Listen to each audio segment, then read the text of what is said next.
Hello to my subscribers, new subscribers, YouTube viewers of Twitter followers. Welcome to my new YouTube channel. I was stupid. I deleted my old channel due to the scope of fright was full of crap. Oh well. You live and learn. You don't do things in haste, even if a douchebag YouTube owner that owns YouTube tries to, I would call that strong arming people to comply by useless and unbiased or baseless threats that could happen to your channel due to COPA. COPA is a government agency that protects kids. As an uploader, I do not track channels for advertisement or making or selling things to kids or anything like that. I don't take information down on kids' channels or nothing like that. I am an uploader. My job is to entertain. I didn't want to change all my videos to made for kids. That's extortion. That's YouTube extorting me, telling me, hey, you either change your channel to kids or suffer the consequences. If your videos are found by COPA that are targeting kids, I could face a $42,000 fine per video. That I didn't comply with YouTube saying either tag your channel made for kids or your uploads made for kids or suffer the consequences from COPA, because COPA is going through YouTube channels and looking through videos and saying, oh, this one's not flagged made for kids, we're going to send this person a $40,000 fine for each one that I find that I deem as earmarked for kids. I'm like, hey, I do know kids watch my videos. I do know I have people that are 18 and 13 subbing to my channel. I know adults sub to my channel because it's an RV park channel. I'm at an RV park in West Texas. I make videos about RVers. My life. I'm a full-time RVer. Been doing full-time RVing for about 7 years now. It's going. I can't believe 7 years been doing this. And I share my life. I share the good and the bad about RVing. I do RV tips. I do reviews of products I buy for my RV that I need for my RV that makes RVing a little bit more fun or more convenient, like solar lighting, outdoor lighting that's solar. I do cooking videos. I do review of products I buy for RVs. And I do tips about RVing for people thinking, hey, I see these RV channels. They look so fun. And we're thinking about going full-time RVing. We're going to sell the house. The kids are moved out and grown away. And why not sell the house and buy a nice RV and putt around the United States in an RV to see how things go? It's kind of like me jumping, delete my channel for bullshit. Full-time RV is not for everybody. It's a big lifestyle change. You can't have a lot of stuff, a lot of cluttering junk, a lot of wants. You get some wants, but you gotta cut her down because you don't have a lot of room in RVs. If you look like a hoarder. You'll be going, Jesus Christ, I'm tripping over everything. Don't have places to sit down, and I keep on tripping over bullshit crap that I wanted. I don't use anymore. I can't stow it. I can't, it's just not. You just can't do it. So, like I said, sometimes it's best to get you an RV. And then I give you the pros and cons of owning an RV or a travel trailer. I think owning a travel trailer is great. If you have a house and you have a travel trailer, you're freaking awesome because you're ready for any kind of emergencies or any kind of visitor. You might have a out-of-town visitor pop up and you don't want them to spend money on a hotel. You're like, hey, you could sit in the backyard in my travel trailer we have set up. It's self-contained. We'll get the water hooked up and the power hooked up, and you got your own little apartment back here to spend the night and go knock on or open up the back door when you're up and ready and have breakfast. We'll have breakfast ready by about 8 or 9. So yeah, it's a pretty awesome extra accessory. It's almost like adding a spare bedroom, but unfortunately, a lot of people that live in cities have restrictions. You can't have an RV in your backyard or in your driveway. Staying there 24/7 or until you decide to hook it up and go on an adventure. And so then you got the cost of storing it, so you end up going, oh crap. Now I got this massive storage bill, plus I might not have paid off my RV. I spent almost, I was dumb enough to go buy a brand new one and spent one that's almost as much as my house. You're like, holy crap. Like I said, there's also, I always recommend buying a pre-owned RV, couple-year older RV, maybe a 5 or 6-year-old RV. They're still pretty good. They've been broken in problem-wise, all RVs, especially when you're on the road. That's when shit happens. Things break when you're pulling your trailer down the road, hitting potholes. You might not make a turn. You might actually you went under an overpass that was too low. You didn't know how high your rig was until you had a sudden stop. You're like, oh shit. I just took off my roof to my travel trailer, or I just removed my AC unit from my travel trailer because my AC didn't make it.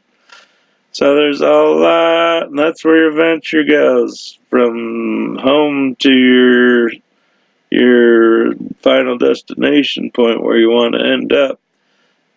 The in between is where you get your excitement, but if you make it without no calamity or disasters, and you finally get to your final destination, you're like, oh, this is sweet. We got a good place to stay. We don't got a lot of bugs biting us at night. We don't have to worry about rain or snow or wind. We got a home away from home. We could cook inside. We got a shower. We got a toilet. We got a nice bed to sleep in. And we got a nice table to sit on and sit around and eat our dinners. But unfortunately, my travel trailer is rated to sleep 6 people. 6 people in my travel trailer. It'll work. I can sleep 6 people, but if everybody has to bring 10 suitcases, thinking we're going to be on the road for a month or something, so let's bring everything out of the house and put it in the travel trailer. That's not gonna work because then you have no walking around space in your travel trailer. You're tripping over bags, and people are bitching, and you're like, "Oh God, what a fucking disaster!" My travel trailer is made perfect. It sleeps 6, but it's perfect for 4 people. If I had a wife or a girlfriend, and I had a good good friend couple, it's a husband and wife or a girlfriend boyfriend, and we wanted to take them along on a road trip for a weekend or something, that would be awesome. That'd be plenty of room. Everybody would have a pretty nice bed to sleep on, and we'd be able to have good dinners and all that fun stuff in the travel trailer. or vice versa if you got a RV, a motorhome type deal, big rig, Class I. Those are sweet. And that's what I usually talk about, the good and bad, and I talk about what happens if you decide to stay at the RV park, which is pretty nice, but it's not free. You gotta pay. Most RV parks have a standard overnight price. You usually have to pay about $35 a night if you stay at an RV park, but at least most RV parks offer you free cable, free internet, and it'll be free Wi-Fi type deal. Um, You have a sewer hookup so you can drain your tanks before you leave. You have water, free water, and often and it's usually pretty safe at RV park. Like I said, not all RV parks are the same. The RV park I'm staying at needs a lot of upgrades, needs a lot of work. There's trees.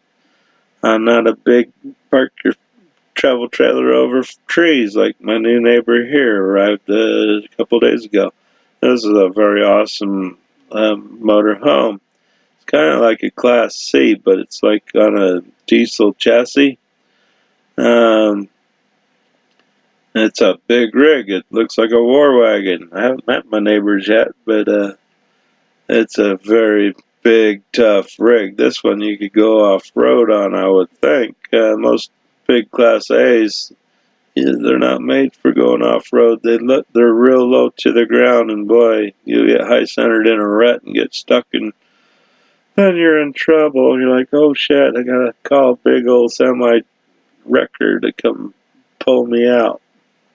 Which will cost you just big bucks. That Class A, that big motor home, kind of similar to this, but it's like a bus-looking rig. Those are awesome. Some of them are very sweet, up to millions of dollars, because they have everything plush. But everything plush on the road gets dirty, gets ripped and torn, and you're like, why did I spend this kind of money for a damn big rig like this? It's comfort, but gosh, it's actually comfort, but it ain't built that great. Yeah. And a lot of people think they're going to buy a used travel trailer or a used RV or motor home, something like this. They'll buy something like this, a used one, an older one. Get a good deal for it, because these rigs cost a lot of money to put fuel in. It'll cost you $200 or $300 to fill it up every time, and you'll be using fuel. They don't have good gas mileage. So you're like, oh crap, man, I'm going to get broke just going on a road trip. But again, if you keep this in your backyard, it'll make a heck of a good little man cave for you, because they have everything. They have TVs, they have internet. Like with my travel trailer, travel trailer's not really that small. It's 27 foot long, about 8 feet wide. I don't have slide outs. I don't like slide outs, because there's a liability on the slide outs not working. And if you can't put your slide outs in when you're trying to leave, you're stuck. And if you can't pull your slide outs out, you just lost them. You're kind of like me, real tight. Uh, you just lost all that space for a slide out to make more space. And when you're parked over a tree, tree limbs fall off trees. They get on top of your slide out. If you don't have a ladder to get up there to get that limb out, you're stuck. You're like, oh shit, how am I going to get that slide out? And when there's a tree limb jammed in there, it won't let my slide out go back in. So then you gotta figure out, where can I keep a ladder? And yes, you'll say, well, some rigs have a ladder on the back of the rig. Yeah, that's nice, but those are really dangerous. They're flimsy ladders. They're not mounted that great to the rig. So right when you start climbing on top of that ladder, you get to the top and they pull off from the roof, and you end up landing on your back 12 feet off the ground. And boom, your back is broken. You're almost dead. So it's like I said, stay tuned if you like my channel. Like I said, it's a new channel. I had a lot of nice content with my old channel, but I deleted it. It wasn't due to anything I did wrong. I just got scared. I didn't want to take a chance of Copa thinking on my channel's earmarked for kids. I'm saying my channel's earmarked for families. I know kids do watch my channel, but I do not take information down on channels or watch my channels. Nobody does on YouTube. If you're a YouTube uploader, all we want people to click on a red subscribe button, and when you do that, you'll see a bell. Click on that. That'll notify you that I uploaded a new video, and thank you for supporting my channel. I do things a little different than most people. When I have a sub page, my sub page is right here. When people sub to me, I give them a sub back when they land on my sub page to give them extra thanks for supporting my channel. Unfortunately, I give them a sub, and some people say, "Oh, you're a sub for subber," and that's not good. You're cheating or something. I'm like, no, I'm supporting the people who support my channel. When they give me a sub, why not support the people who support your channel by giving them subs? Because everybody wants subs. We all need 1,000 subs. That's why we do this.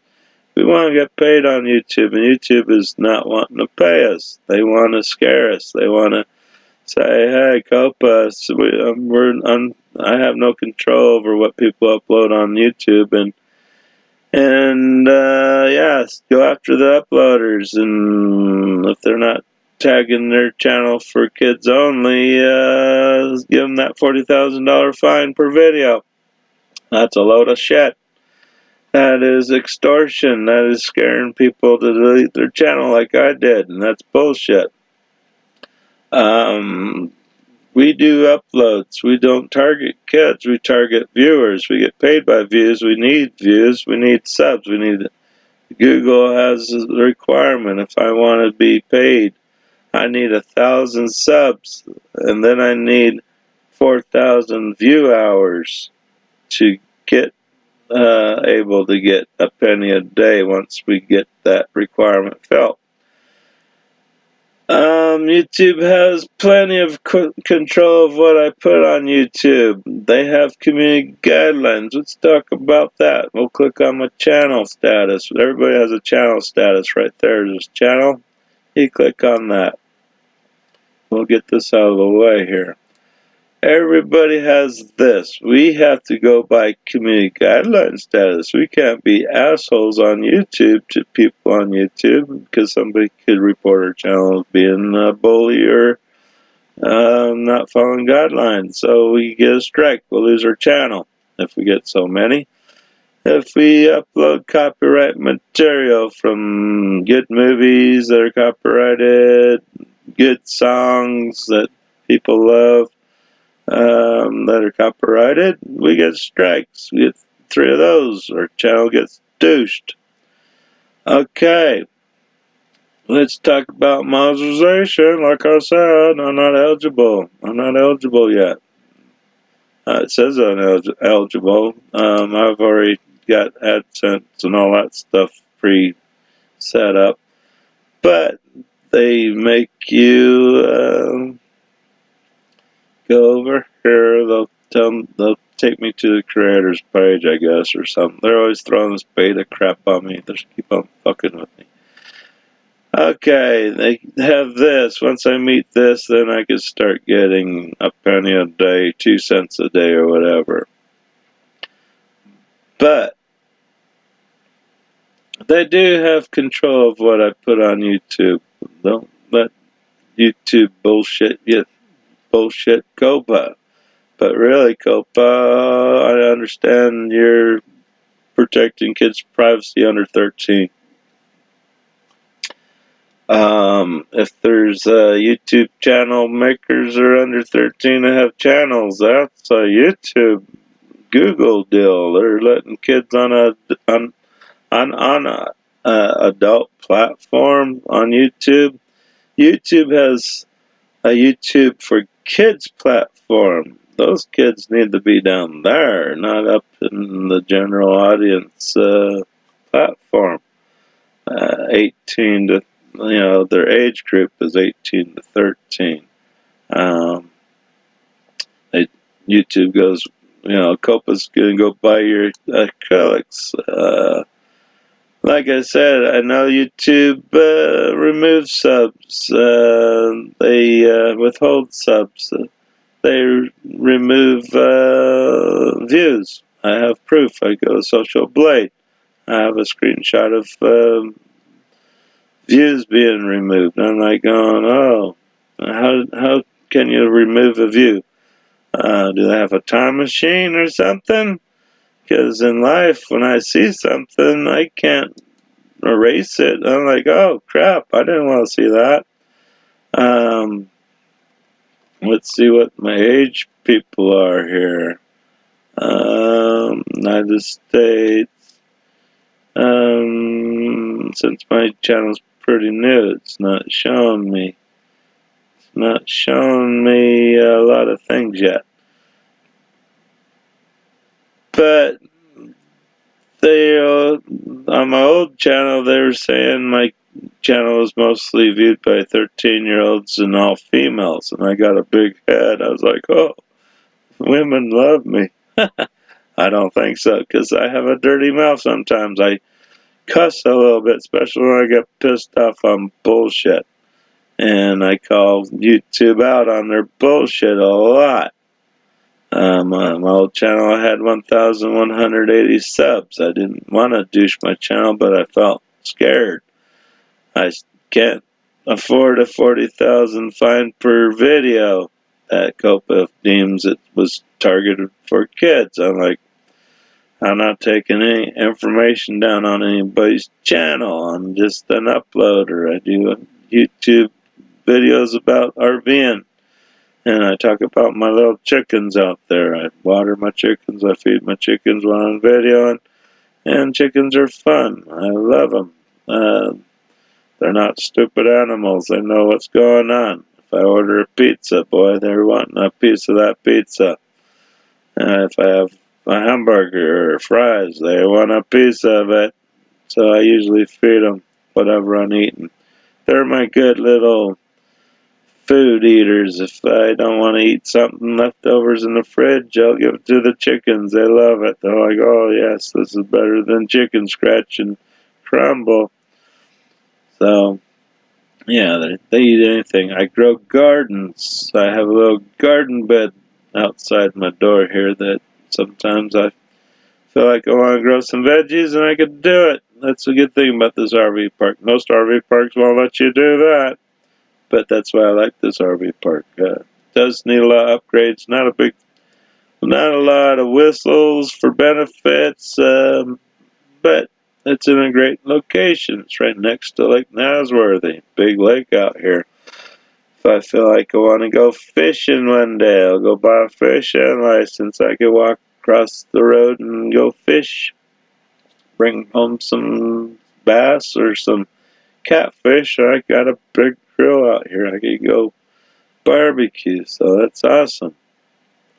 Alright, well, welcome to my channel. Please, if you like my channel, smash that red button. Give me a sub. And when you hit my sub page, I will give you a sub back. Alright, I wish I could do my channel art YouTube, but unfortunately it says log into Google. And when I try to click on the little thing, it tells me it's not available. So I'm stuck with this. Kind of a generic channel page, but oh well, I'll live with it. Alright, well thanks for watching everybody. Have a great day. We'll talk to you later. Bye-bye.